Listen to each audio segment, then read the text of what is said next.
Coucou tout le monde, bienvenue sur le troisième épisode de mon podcast Tricot Petit Mérinos. Moi, je me présente, je m'appelle Laetitia, je suis une tricoteuse de la région parisienne, j'habite à Fontainebleau en Seine-et-Marne, pour ceux qui connaissent, une chouette petite ville où on peut faire de belles balades en forêt, dans le parc du château. Si vous avez l'occasion de passer dans la région, je vous recommande vivement de passer, visiter Fontainebleau, c'est très très joli. Voilà, donc dans ce podcast tricot, je vais vous parler de deux projets terminés et puis deux petits en cours, hein, pas, voilà. Donc je vais commencer par vous parler du pull que je porte actuellement avec les jolies marques de cintre ici, hein. C'est un pull qui s'appelle Edgar et que j'ai réalisé pour la designeuse finlandaise Sari Nordlund, hein. C'est un test-list pour un pull qui sortira vraisemblablement au mois d'avril, parce que la deadline pour réaliser ce test, c'était le 31 mars. Donc c'est la toute première fois que je fais un test pour une designeuse. Du coup, j'étais très contente. J'étais un petit peu stressée de ne pas réussir à temps, mais en fait, vu que c'est un pull en grosseur Aran, c'est un gros pull, je me suis dit, bon, bah écoute, vas-y, y a pas trop de risques en grosseur Aran, tu devrais y arriver, hein. C'est un échantillon de 17 mailles et, euh, et 27 rangs, c'est ça. 17 mailles, 27 rangs. Donc effectivement, j'ai réussi à le terminer dans les temps. J'ai mis un petit peu moins de 3 semaines pour le réaliser. Donc, Sarine nous autorise à parler de ces tests sur nos réseaux sociaux, que ce soit sur Insta, YouTube, Ravelry, etc. Il y a un fil d'actualité sur Insta qui s'appelle Edgar Pullover, où on voit les tests des personnes qui sont en train de le réaliser.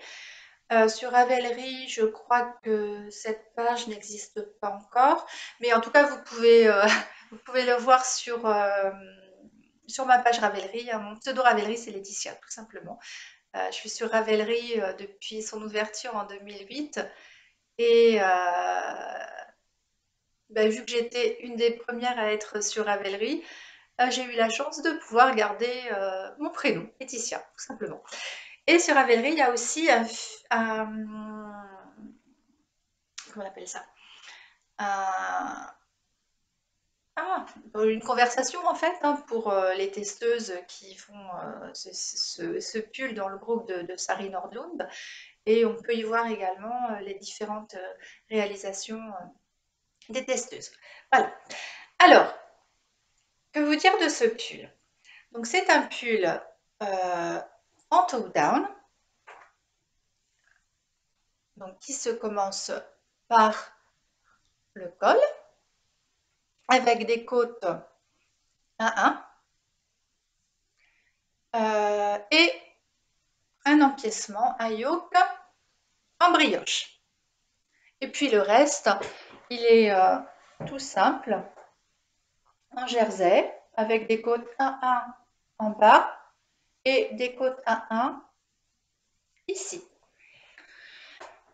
Alors pour ma part, c'est la première fois que je faisais de la brioche.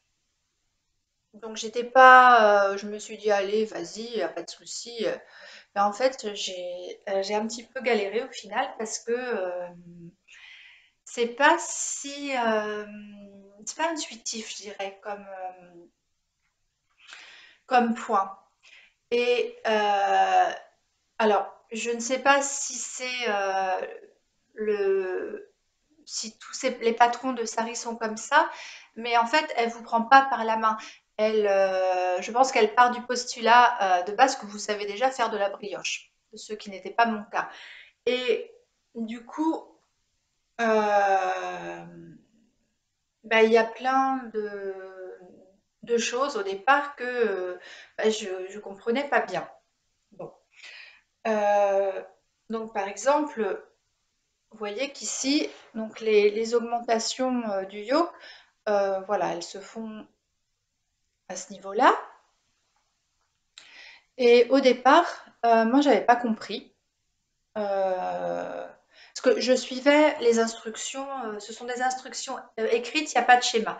En ce qui me concerne, je préfère quand il y a un schéma parce que je visualise beaucoup mieux.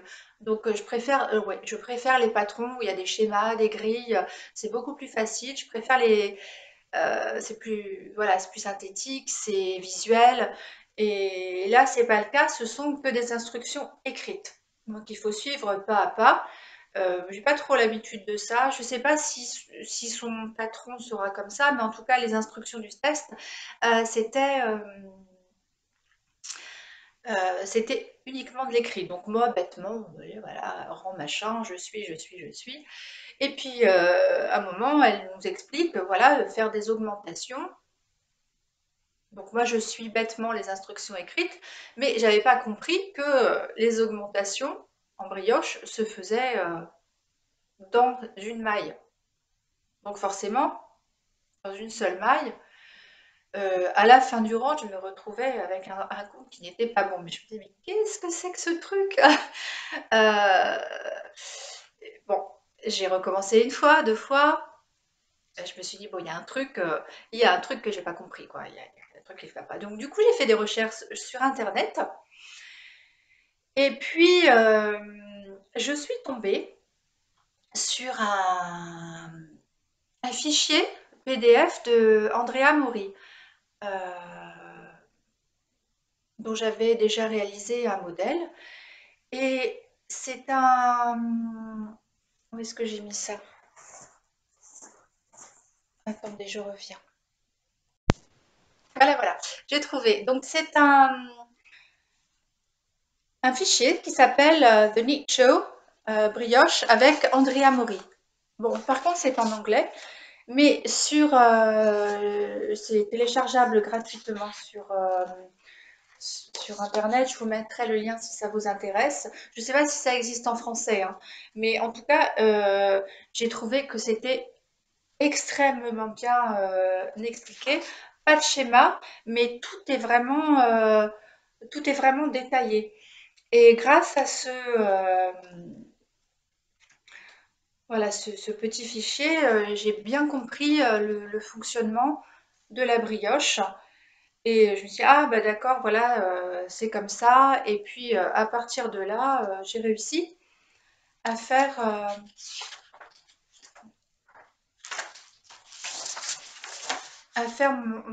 mes augmentations sans problème. Donc, du coup, ben, c'est vrai que je vous conseille pas de vous lancer dans ce modèle si vous avez jamais fait de brioche parce que, enfin, pour moi, au départ, les augmentations, ça n'a pas été intuitif. Euh, Autre chose aussi, c'est que dans ce yoke, j'ai fait des petites erreurs dont je me suis pas aperçue tout de suite. J'ai dû m'en apercevoir ici. Je me suis dit, mais qu'est-ce que je vais faire? Je sais pas réparer des erreurs dans un point de brioche. Donc du coup, j'ai fait un petit peu de recherche, j'ai regardé des tutos où on parlait de réparation de brioche. Ben, j'ai eu du mal à trouver en fait. J'en ai trouvé des réparations de côte anglaise et réparation de la brioche, j'en ai trouvé, mais j'ai pas trouvé quelque chose qui me correspondait vraiment. Et j'ai trouvé une vidéo qui était en anglais, où là, ça a été beaucoup plus compréhensible pour moi, euh, parce que elle expliquait de façon assez mécanique, mathématique. Du genre 1, 2, 3, 4, voilà, avec des étapes comme ça. Et moi, j'ai besoin de ça, j'ai besoin d'avoir des choses euh, oui, mathématiques, voilà. J'ai besoin d'avoir des choses visuelles, mathématiques. Excusez-moi, je reviens. Je suis un peu malade, donc voilà. Donc j'ai pas fait de modifications sur le corps. J'ai fait des côtes un classique, comme elle le demandait.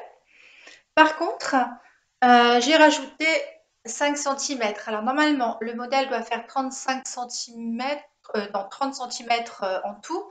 Et moi, il me faut au moins 35 centimètres sur un pull, hein. Pas que je sois particulièrement grande, je fais 1,70 m, mais j'ai un buste qui est très long et quand c'est trop court, enfin, ça me va pas. En plus, j'ai pas de taille, enfin, je suis un petit peu droite. Donc, moi, tout ce qui est pull crop, ça me va pas du tout. Il y a au moins ça entre, entre mon nombril enfin, et mon pantalon, c'est pas joli du tout, quoi. Ça me va pas. Tout ce qui est taille haute, jupe cintrée et tout ça, ça me va pas du tout. Moi, je suis plutôt team jean, hein. Et encore, et plutôt jean taille basse. Donc, si je mets un pull crop, non, ça, ça va pas du tout, c'est pas joli, hein. Donc, moi, je rallonge tous les modèles. Il faut que ça fasse, pour moi, au moins 35 centimètres de long, 35 voire 38 centimètres, vous voyez. Et là, voilà. Euh, 35 centimètres, c'est pas énorme. Donc ce pull, euh, il, euh, il a deux options. Option manche ballon et option manche fitée droite. Moi, j'ai choisi l'option manche fitée, pas parce que j'aime pas les manches ballon, au contraire, je trouve ça super joli, mais à porter, c'est... Enfin, voilà quoi. C'est quand vous êtes à la maison, bah, ça va les manches ballons, mais quand on met le manteau, c'est pas très pratique. C'est là, ça fait des petits boudins là dans le manteau. Et personnellement, moi, j'aime pas. Je trouve ça super inconfortable. Donc, un pull comme ça qui est très chaud, pour moi, c'est voilà, c'est un pull que que je vais porter à l'extérieur. Donc, s'il a des manches ballons et que je peux pas le porter sous mes manteaux, voilà, je vois pas l'intérêt. Mais vous verrez si le modèle avec les manches ballon, il est très très joli. Euh, je le trouve d'ailleurs peut-être même plus joli que celui-là, mais j'ai pensé à l'aspect pratique d'abord. Parce que l'idée qu'elle avait, Sari, c'était que, en tout cas pour l'empiècement de ce pull, c'était que ça ressemble au col qu'on portait au Moyen Âge, vous savez, ces petits cols très froufroutants, ça venait de là, son inspiration. Et donc, effectivement, les manches ballons avec un drapé, euh, bah, c'est très joli. Voilà. Mais enfin, voilà, on avait le choix entre manches ballon ou manches fitées. Par rapport au fil que j'ai utilisé, le fil préconisé, c'était du BFL de West Yorkshire Spinners. Et il n'avait pas en stock le coloris que je voulais. Donc, moi, j'ai pris de la Gilliatt d'Herrero Matura que je tricotais pour la première fois et je l'ai doublé avec un fil de mohair de Knitting for Olive en coloris out avoine qui est un beige très clair. Et puis du coup, j'ai un aspect, voilà, beige très clair, écru chiné. Je voulais pas, enfin, la couleur naturelle me plaisait pas trop en Gilliatt parce qu'elle avait des sous-tons jaunes. Et voilà, je voulais quelque chose qui tire un petit peu plus vers le beige. Alors évidemment, euh, de la Gilliatt doublée avec de la mohair, c'est très très très chaud. Donc là, je suis à la maison, je vous avoue que j'ai un petit peu chaud. Voilà. Et de ce pas, je vais aller me changer pour vous présenter le deuxième modèle que j'ai terminé. Bon, voilà.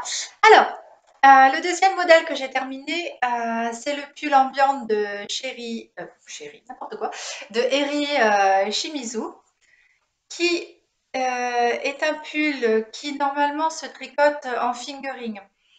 Mais moi, j'avais en stock de la Drouse Baby Silk en coloris poudre et je voulais absolument l'utiliser. Donc l'échantillon de la Baby Silk, c'est plutôt 23-30 mailles et le pull, c'était plutôt de l'ordre de 26 mailles, quoi.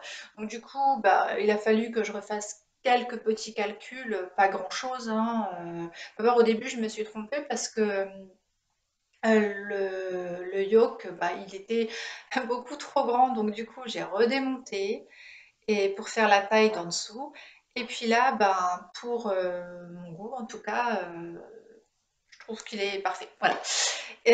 Donc, Baby Silk coloris poudre pour le rose. Et ici, le yoke et les poignets sont doublés avec de la Drops Kid Silk, dont j'avais également une pelote en stock en coloris beige.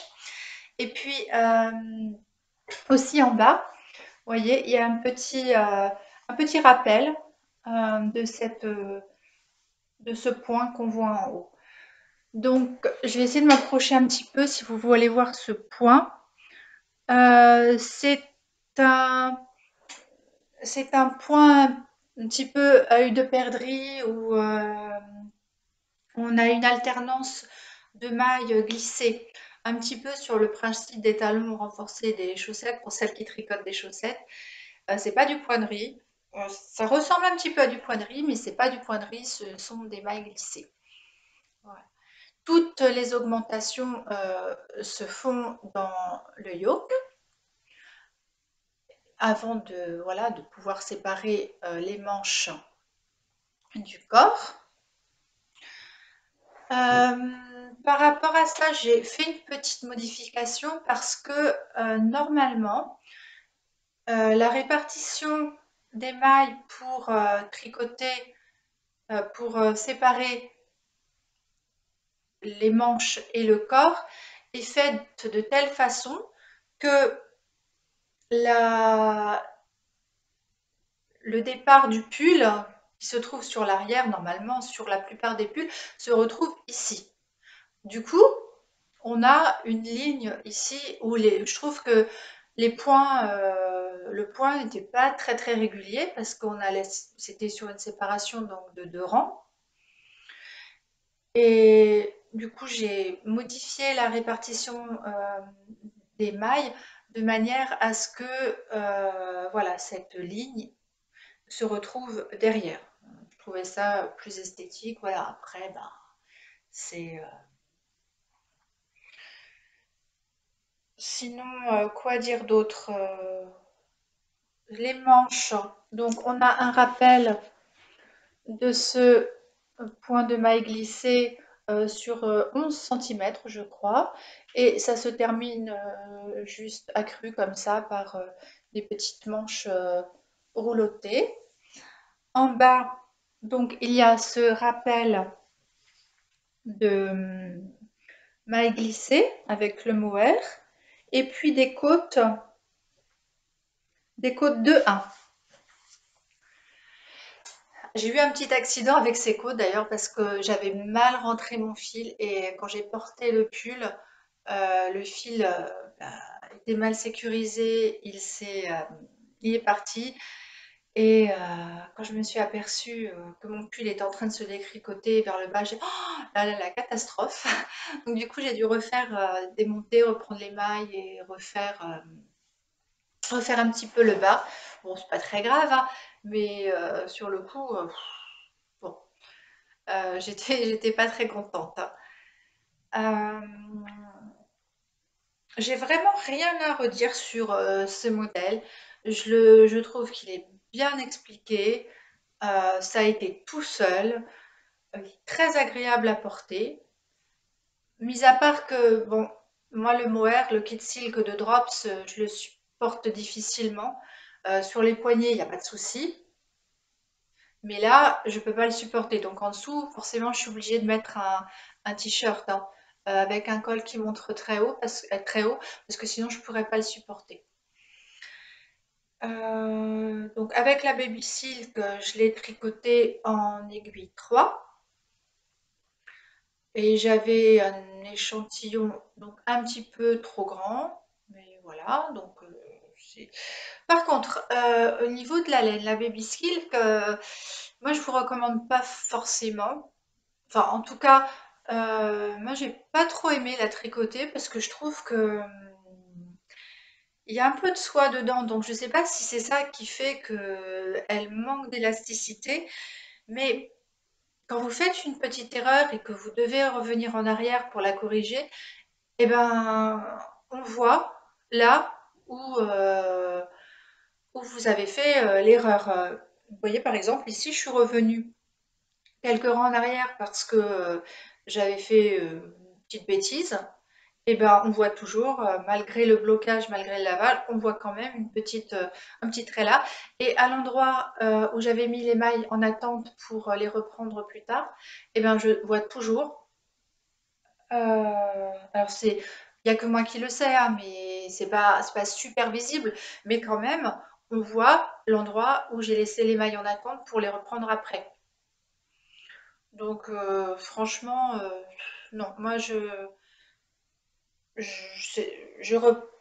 tricoterai pas, je retricoterai pas ce fil. D'ailleurs, bon bah, je suis un petit peu déçue par les qualités drops. Je sais bien que c'est que c'est des laines qui sont pas chères. C'est moi-même j'ai pas un gros budget, mais quand même. Ben là, la pelote, elle était quand même à plus de 4 euros et j'ai pas trouvé que c'était super. Voilà. Donc voici pour le Ambient de Eri Shimizu. Alors, troisième projet dont je souhaite vous parler, cette fois-ci, c'est une paire de chaussettes. C'est la deuxième paire de chaussettes que je tricote. Je suis loin d'être au point sur les chaussettes. Je vous avais déjà parlé de ma première paire qui n'était pas une réussite, c'était trop grand. Avec de la laine Fabel, j'aime pas la laine Fabel de drop. D'ailleurs, je trouve qu'elle est rêche, elle se dédouble, j'aime pas du tout. Bon, bon, c'est pas grave, c'était une chaussette test, hein, mais moi je suis du style à persévérer, donc je suis pas contente de ma première paire, mais j'essaye, je vais essayer d'en faire une deuxième. J'ai commencé vous savez, le calme à boîte de bas qui consiste à tricoter 12 paires de bas qu'on va mettre dans une boîte qu'on ne va pas porter tout de suite, mais qu'on va s'offrir au mois de décembre en guise de cadeau de Noël. Alors, je ne sais pas si je vais réussir à aller jusqu'au bout de ce cas. En fait, j'hésite à abandonner parce que, en gros, j'y arrive pas, je vais pas assez vite et on est au mois de mars et là, je suis seulement sur ma paire de janvier. Donc, je sais pas si je vais continuer, si je vais abandonner. En plus, il y a un groupe de discussion sur Ravelry sur cette boîte de bas. Et moi, je sais pas vous, mais j'arrive pas à être partout sur les réseaux sociaux. Il y a YouTube, il y a Insta. Et à Insta, je débute. Je suis pas du tout à l'aise avec ce média. Et en plus, il y a Ravelry. En fait, j'arrive pas à être partout. Et quand vous avez des groupes de discussion comme ça, et que vous y allez pas pendant quelques jours, vous vous retrouvez submergé de messages et vous savez pas, enfin moi je sais pas où, je sais plus où, si je dois répondre, si je dois pas répondre, je me sens un petit peu comme une intruse en fait. Et puis si en plus je viens là, c'est juste pour montrer ce que j'ai réalisé et j'ai pas participé à la discussion de d'autres personnes qui ont montré leur réalisation. Je trouve ça un peu gênant parce que j'ai l'impression de venir là juste dire ah vous avez vu ce que j'ai fait et enfin voilà je me sens du coup je me sens pas à l'aise avec ça et puis et voilà du coup enfin je sais pas avec tous ces réseaux sociaux moi je me sens un peu dépassée. Bon ça c'était pour la petite parenthèse. Donc j'ai commencé un autre modèle de chaussettes et cette fois-ci c'est un modèle de Malorai Design pour Aline Kérissit qui est une petite chaussette en dentelle que je réalise. Voilà, ça c'est ma première chaussette en dentelle. qui, vous voyez, je pense, elle est mieux réussie que mon autre chaussette. Je pense que, voilà, enfin, je sais pas si ça se voit, mais voilà. Clairement, celle-ci, elle est beaucoup plus à ma taille que celle-ci. Celle-ci, en plus, qui vient d'être lavée, donc elle est pas, enfin, elle est plus petite que quand je la porte, où elle devient, mais c'est, enfin, c'est une catastrophe, hein. Je les mets quand même, hein, je les mets en chaussettes de maison, mais bon, c'est pas, voilà, c'est pas une réussite. Et celle-ci, par contre, j'en suis très contente. Pour plusieurs raisons. Déjà, par rapport à la taille, donc là, au lieu des 64 mailles de celle-ci, là, j'ai fait uniquement 60 mailles. Et là, où c'était tricoté en 2,25 ou 2,5, je ne sais plus, celle-ci, les Woodland Socks, Woodland Walk, là, je tricote en 2. Ben, moi, c'est ce qu'il me faut en fait, hein. Il faut que je les tricote en 2, parce que ça me convient mieux au niveau de la taille. Et puis aussi, c'est parce que l'aspect visuel me plaît plus, parce que c'est beaucoup plus serré. Et moi, je trouve ça plus joli en 2. Euh, donc, c'est un modèle qui se commence par la pointe. Donc, excusez-moi, je me suis blessé le doigt. Première fois que je commence par la pointe, instruction très claire. Donc, ça m'a appris à faire le montage à la turque. Ce qui est bien avec ce modèle de Coraline, c'est qu'elle elle vous met un lien sur une vidéo YouTube pour apprendre à faire ce montage que j'avais jamais réalisé, mais bah, j'ai trouvé ça plutôt très clair. Ensuite, la dentelle. C'est une dentelle un petit peu compliquée quand même, hein. Pas compliquée dans le sens complexe, mais c'est parce que ça vous oblige à être très attentif. Genre regarder la télé ou lire en faisant cette chaussette, non, c'est pas possible, c'est trop compliqué. Enfin, pour moi, en tout cas, moi, j'arrive pas à la fois à suivre les instructions, la grille. Là, pour le coup, c'est une grille euh, sur ce modèle.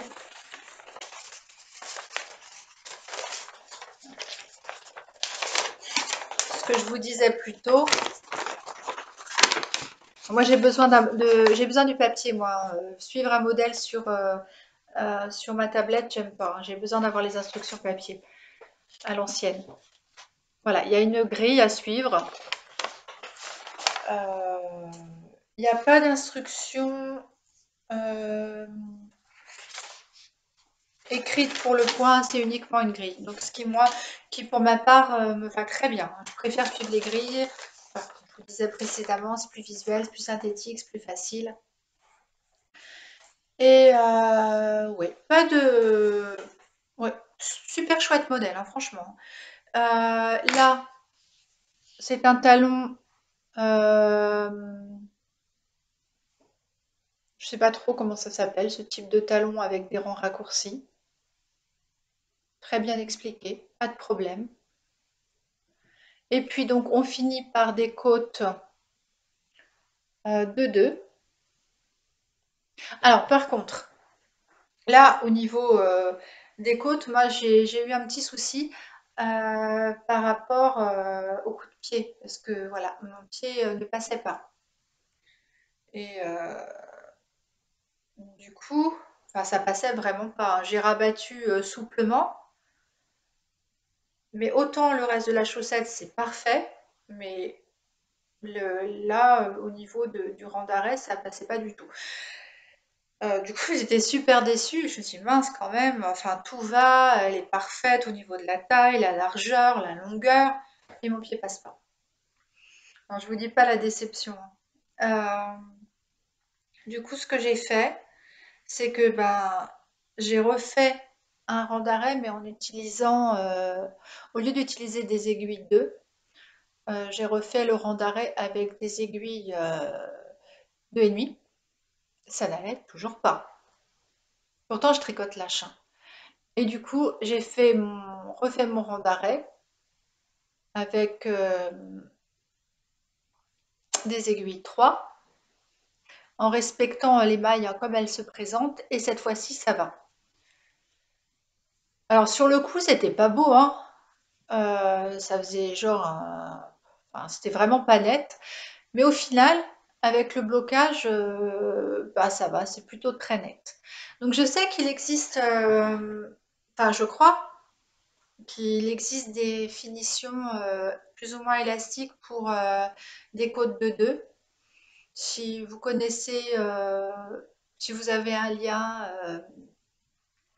de finition élastique pour des côtes de 2, bah écoutez, je suis preneuse. Là, j'avais pas trop, j'avais un peu la flemme d'essayer, je vous avoue. Euh, Puis voilà. Et j'en avais un petit peu marre de cette chaussette parce que quand même, elle m'a demandé beaucoup d'attention.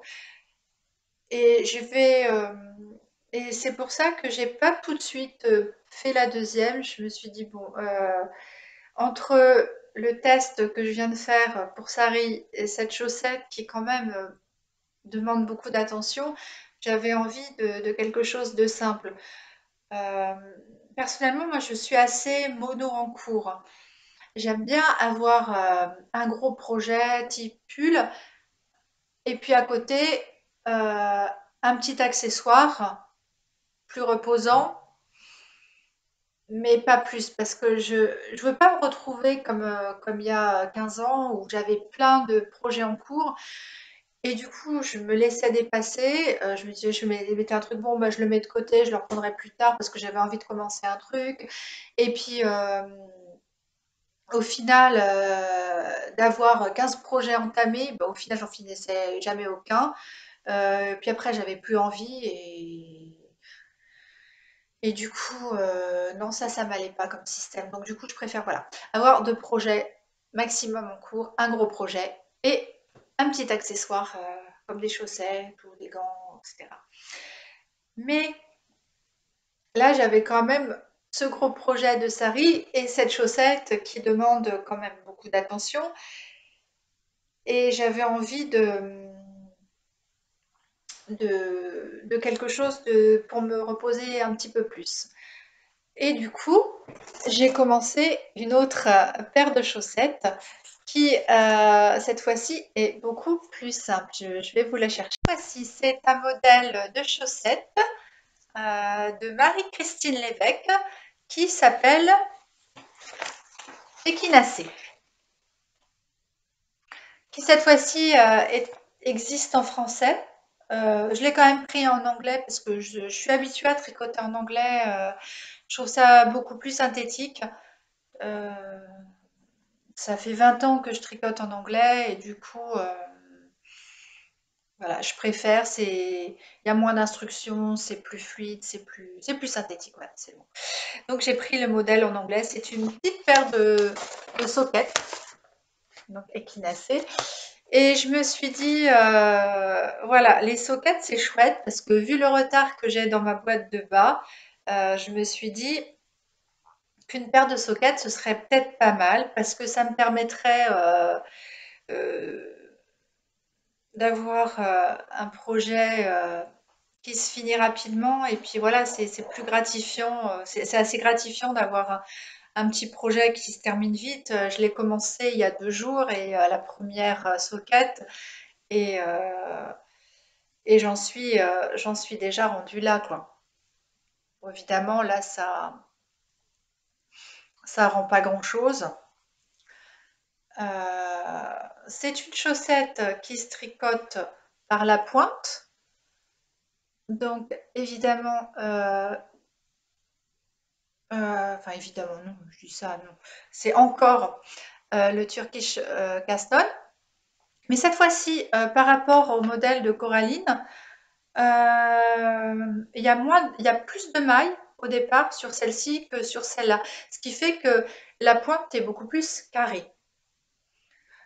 Alors esthétiquement, je me disais, bon, c'est pas, je trouve ça moins joli. Je me dis, c'est bizarre, je préfère une pointe plus fine. Mais euh, en essayant cette chaussette, c'est pour ça que je me dis, bah vraiment, enfin, il y a plein de techniques qui existent pour les chaussettes, par la pointe, par le haut, différents types de talons. Et c'est là vraiment que je me rends compte qu'en fait, pour chaque morphologie de pied, je pense qu'il y a un type de chaussette qui va.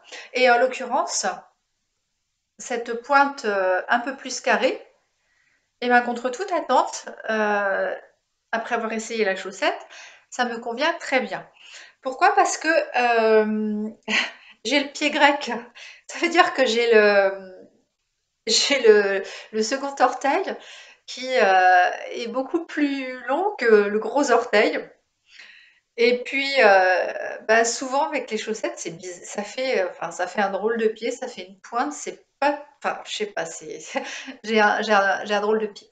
Bon, bref.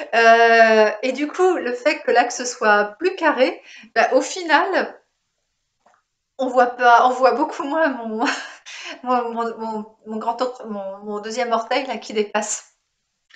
Donc esthétiquement, c'est plus joli.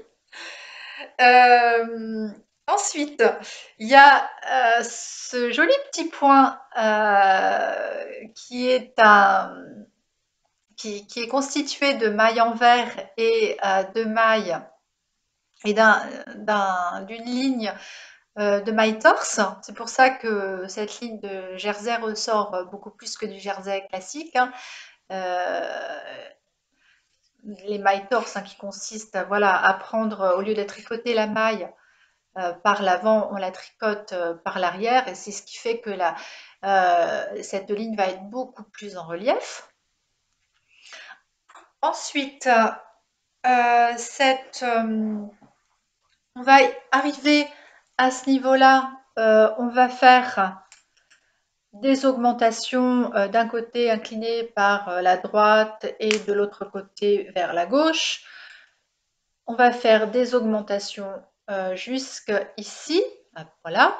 Et là, on va réaliser, je pense que ça s'appelle un gousset, corrigez-moi si je dis des bêtises, un gousset en rang raccourci.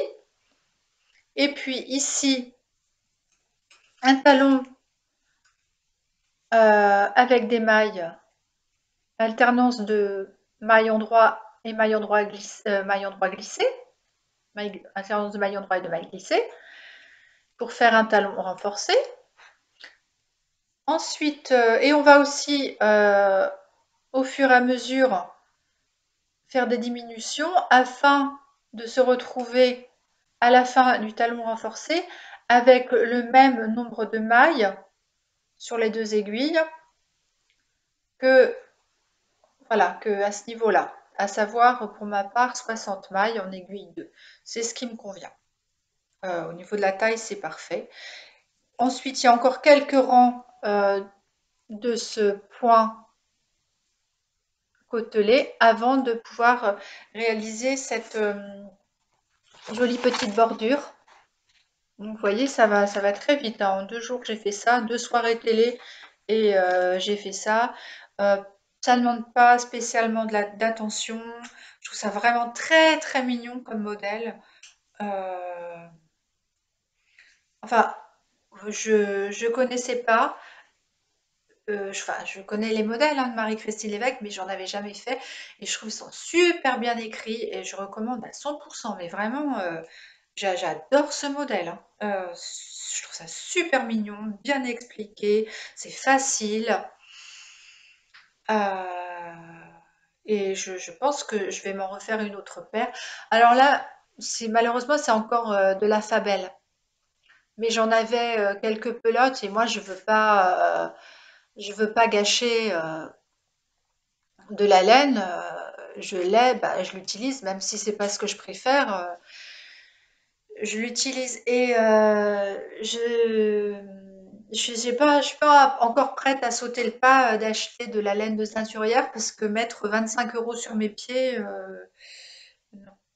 Pas pour l'instant, non.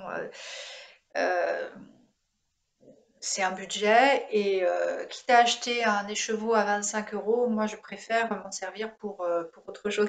Alors c'est marrant parce que Emma de Tricolibri disait dans une de ses vidéos que je pouvais utiliser de la laine drops aussi bien que de la spin cycle qui coûte aussi cher que du caviar.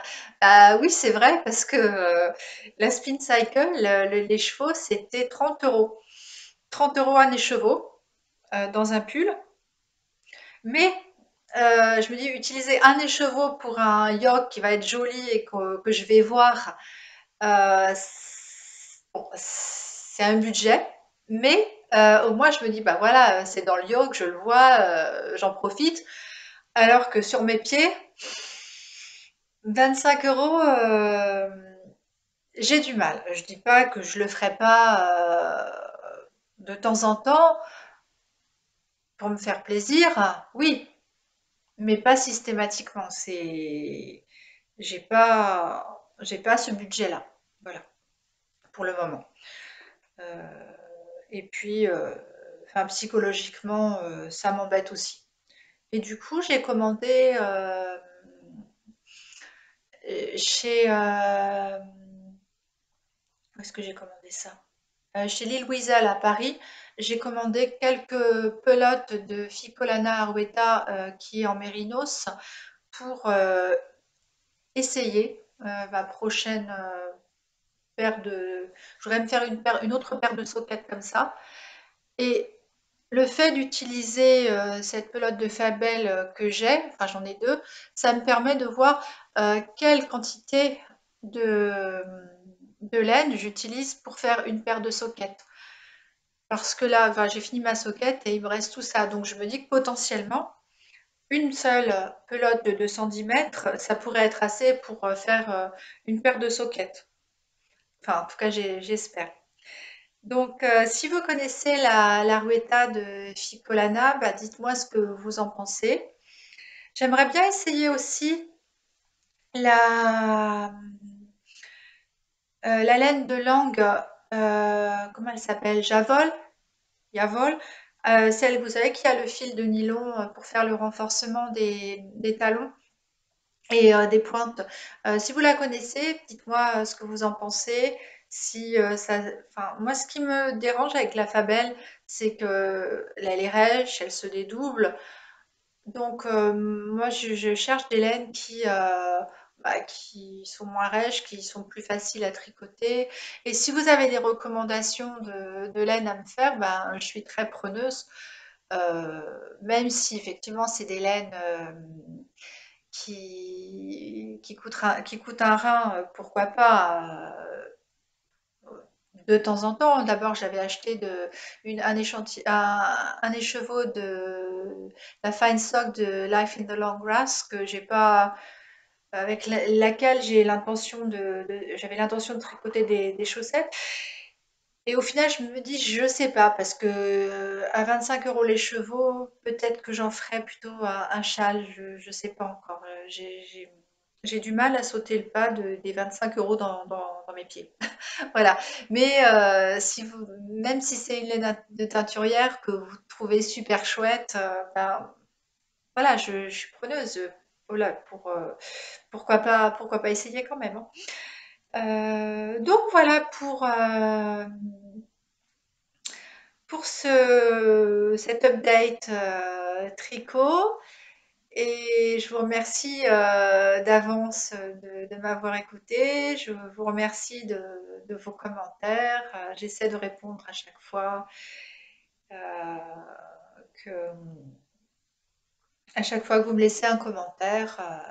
Et voilà, ça me fait toujours très très plaisir d'avoir vos retours. Donc, je vous souhaite à toutes un bon tricot et puis à très bientôt sur ma chaîne Petit Mérinos. Bye!